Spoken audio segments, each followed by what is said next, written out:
ఒక చిన్న blue colour tablet కోట్లాది మంది పురుషుల లైంగిక సమస్యకు వాడే మెడిసిన్. ఇప్పుడు అదే టాబ్లెట్ క్యాన్సర్పై యుద్ధంలోకి కూడా ఆయుధం కాబోతోంది. ఇప్పుడు ఆ మెడిసిన్ గురించి ప్రపంచ వైద్య రంగంలో ఓ చర్చ మొదలైంది. ఈ మందు క్యాన్సర్ వ్యాప్తిని కూడా అడ్డుకోగలుగుతుందా అనే ప్రశ్నకి సమాధానం వెతుకుతూ ఇజ్రాయిల్ సైంటిస్ట్ చేసినటువంటి రీసెర్చ్ వరల్డ్ మెడికల్ ఫీల్డ్లోనే హాట్ టాపిక్ అయింది. అయితే అది నిజంగా క్యాన్సర్కు మందేనా లేక మరో వైరల్ అపోహేనా అనే రకంగా డీటెయిల్డ్గా ఈ వీడియోలో చూద్దాం. అసలు ఎటువంటి డిస్కషన్ జరుగుతున్నాయి పబ్లిక్లో కానీ సైంటిస్ట్లో కానీ అనేది. ఇక క్యాన్సర్లో అసలు డేంజరస్ పాయింట్ ఏంటో తెలుసా? చాలామంది క్యాన్సర్ అంటే ఒక ట్యూమర్ మాత్రమే అనుకుంటుంటారు, కానీ డాక్టర్స్ చెప్పేది వేరే. క్యాన్సర్ కంటే ఎక్కువ డేంజర్ అది బాడీలో ఒక చోట నుంచి ఇంకో చోటకి స్ప్రెడ్ అవ్వడమే. దీనినే మెడికల్ లాంగ్వేజ్లో మెటాస్టాసిస్ అని చెప్తూ ఉంటారు. చాలామంది క్యాన్సర్ పేషెంట్స్ చనిపోవడానికి మెయిన్ రీజన్ కూడా ఇదే.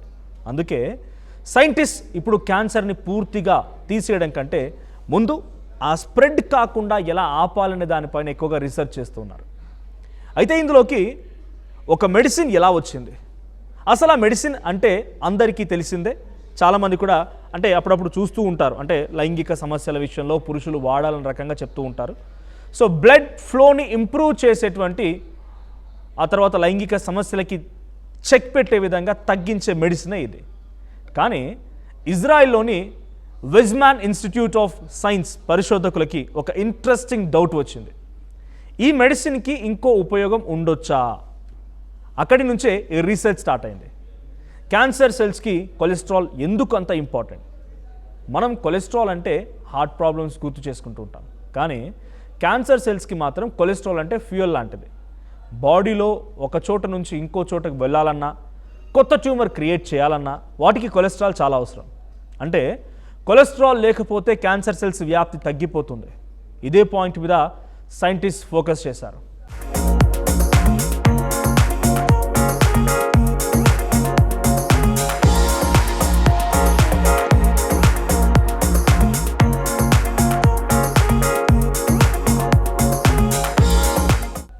ఇకపోతే అసలు ఈ మందుకి అంటే ఈ మెడిసిన్కి ఏం చేస్తుంది?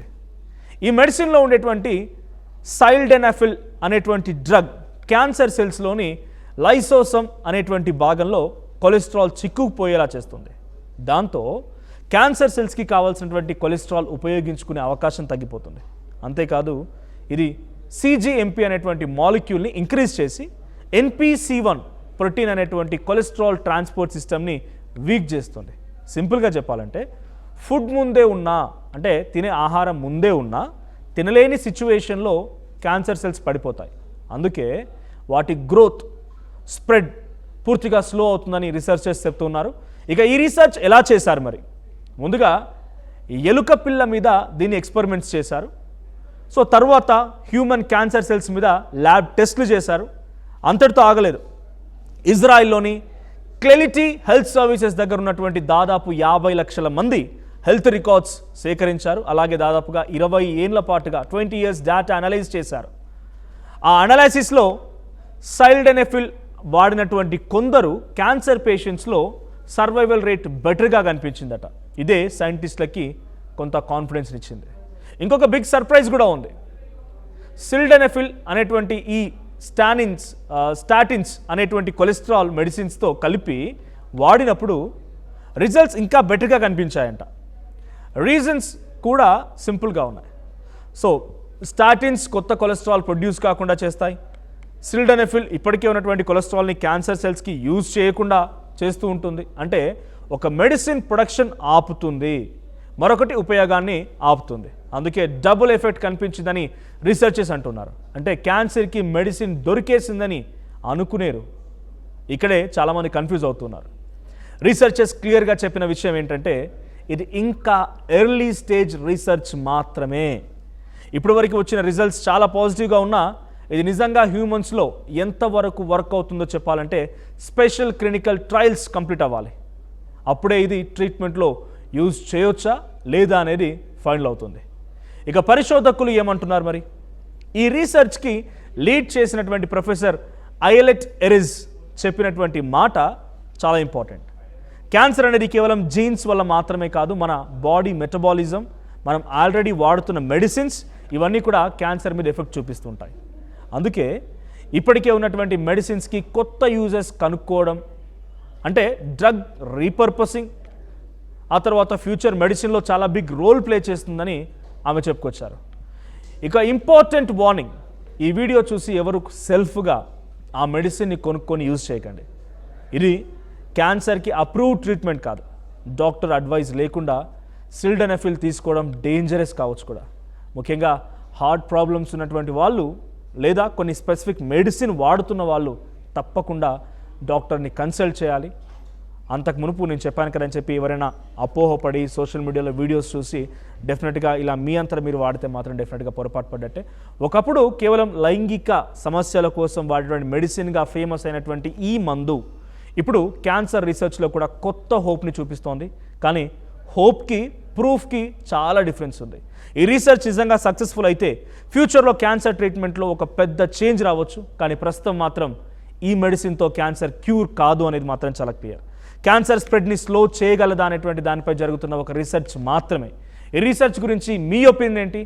ఈ మెడిసిన్ లేదా ఈ రీసెర్చెస్ పూర్తి స్థాయిలో సక్సెస్ అవుతాయని మీరు అనుకుంటున్నారా? మీ అభిప్రాయం ఏంటో కామెంట్ చేయండి.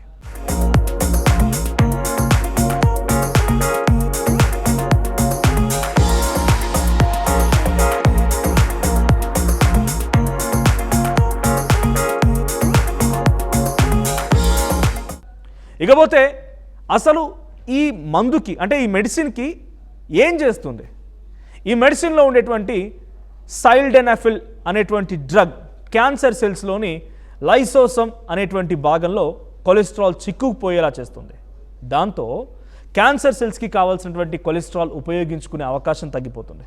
అంతేకాదు ఇది సిజిఎంపి అనేటువంటి మాలిక్యూల్ని ఇంక్రీజ్ చేసి NPC1 ప్రోటీన్ అనేటువంటి కొలెస్ట్రాల్ ట్రాన్స్పోర్ట్ సిస్టమ్ని వీక్ చేస్తుంది. సింపుల్గా చెప్పాలంటే ఫుడ్ ముందే ఉన్నా అంటే తినే ఆహారం ముందే ఉన్నా తినలేని సిచ్యువేషన్లో క్యాన్సర్ సెల్స్ పడిపోతాయి.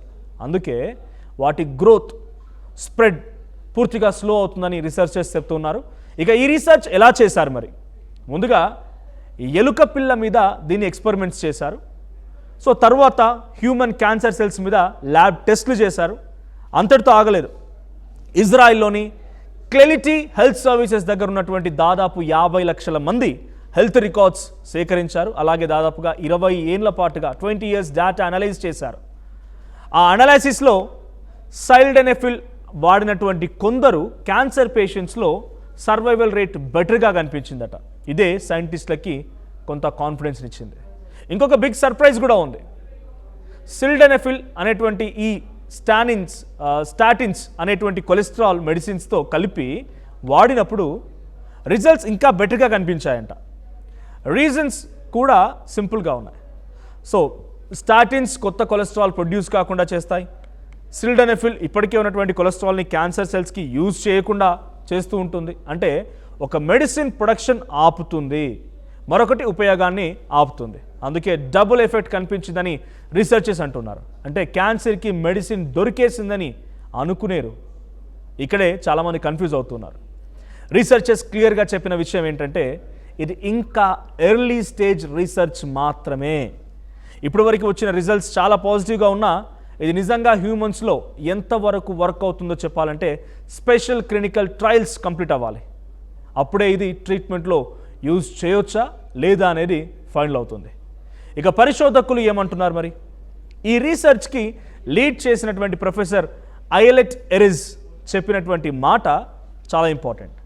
క్యాన్సర్ అనేది కేవలం జీన్స్ వల్ల మాత్రమే కాదు, మన బాడీ మెటబాలిజం, మనం ఆల్రెడీ వాడుతున్న మెడిసిన్స్ ఇవన్నీ కూడా క్యాన్సర్ మీద ఎఫెక్ట్ చూపిస్తుంటాయి. అందుకే ఇప్పటికే ఉన్నటువంటి మెడిసిన్స్కి కొత్త యూజెస్ కనుక్కోవడం, అంటే డ్రగ్ రీపర్పసింగ్, ఆ తర్వాత ఫ్యూచర్ మెడిసిన్లో చాలా బిగ్ రోల్ ప్లే చేస్తుందని ఆమె చెప్పుకొచ్చారు. ఇక ఇంపార్టెంట్ వార్నింగ్, ఈ వీడియో చూసి ఎవరు సెల్ఫ్గా ఆ మెడిసిన్ని కొనుక్కొని యూజ్ చేయకండి. ఇది క్యాన్సర్కి అప్రూవ్డ్ ట్రీట్మెంట్ కాదు. డాక్టర్ అడ్వైస్ లేకుండా సిల్డెనఫిల్ తీసుకోవడం డేంజరస్ కావచ్చు కూడా. ముఖ్యంగా హార్ట్ ప్రాబ్లమ్స్ ఉన్నటువంటి వాళ్ళు లేదా కొన్ని స్పెసిఫిక్ మెడిసిన్ వాడుతున్న వాళ్ళు తప్పకుండా డాక్టర్ని కన్సల్ట్ చేయాలి. అంతకు మునుపు నేను చెప్పాను కదని చెప్పి ఎవరైనా అపోహపడి సోషల్ మీడియాలో వీడియోస్ చూసి డెఫినెట్గా ఇలా మీ అంతా మీరు వాడితే మాత్రం డెఫినెట్గా పొరపాటు పడ్డట్టే. ఒకప్పుడు కేవలం లైంగిక సమస్యల కోసం వాడేటువంటి మెడిసిన్గా ఫేమస్ అయినటువంటి ఈ మందు ఇప్పుడు క్యాన్సర్ రీసెర్చ్లో కూడా కొత్త హోప్ని చూపిస్తోంది. కానీ హోప్కి ప్రూఫ్కి చాలా డిఫరెన్స్ ఉంది. ఈ రీసెర్చ్ నిజంగా సక్సెస్ఫుల్ అయితే ఫ్యూచర్లో క్యాన్సర్ ట్రీట్మెంట్లో ఒక పెద్ద చేంజ్ రావచ్చు. కానీ ప్రస్తుతం మాత్రం ఈ మెడిసిన్తో క్యాన్సర్ క్యూర్ కాదు అనేది మాత్రం చాలా క్లియర్. క్యాన్సర్ స్ప్రెడ్ని స్లో చేయగలదా అనేటువంటి దానిపై జరుగుతున్న ఒక రీసెర్చ్ మాత్రమే. ఈ రీసెర్చ్ గురించి మీ ఒపీనియన్ ఏంటి? ఈ మెడిసిన్ లేదా ఈ రీసెర్చెస్ పూర్తి స్థాయిలో సక్సెస్ అవుతాయని మీరు అనుకుంటున్నారా? మీ అభిప్రాయం ఏంటో కామెంట్ చేయండి.